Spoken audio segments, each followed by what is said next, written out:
Beijing, China needs to convince people that home prices are on their way up in order for economic activity to pick up. Richard Koo, chief economist at Nomura Research Institute, told CNBC's Steve Sedgwick last week. Business and consumer appetite for new loans have had a tepid start to the year, while home prices dropped at a steeper pace in January than in February, according to Goldman Sachs analysis.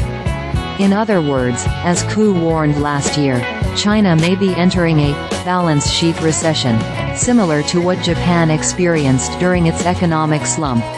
For them to come back and borrow money, we need a narrative that says, okay, this is the bottom of the prices. The prices will start going up from this point onwards, Koo said. But it's not clear whether prices have reached an actual bottom yet.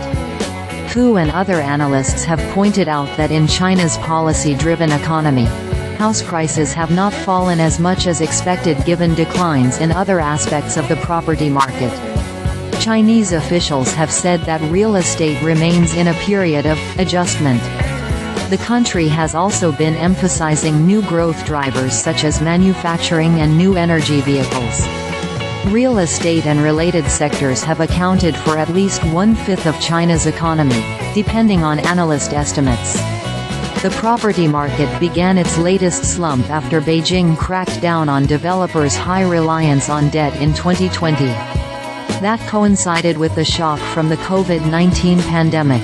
It also comes as China's population has started to shrink, Koo pointed out.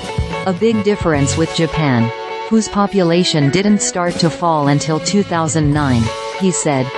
That makes this narrative, that the prices have fallen enough, you should go out and borrow and buy houses, even more difficult to justify because the population is now shrinking, Koo said.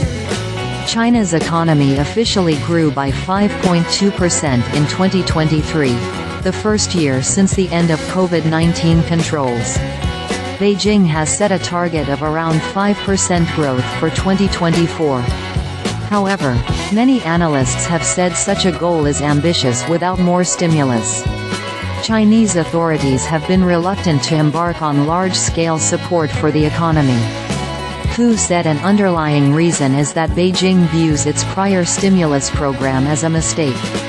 About 15 years ago, in the wake of the global financial crisis, China launched a 4 trillion yuan $563.38 billion stimulus package that was initially met with skepticism, and a 70% drop in Chinese stock prices, Koo said. It was heading toward balance sheet recession, almost, he said. 1 year later, China had 12% growth. But Beijing kept up its stimulus package even after the country had achieved rapid growth, which led to an overheating of growth and speculation, on top of corruption, Koo said. That's one of the reasons why this government, Mr. Xi Jinping, is still reluctant to put out a large package because so many people think the previous one was a failure.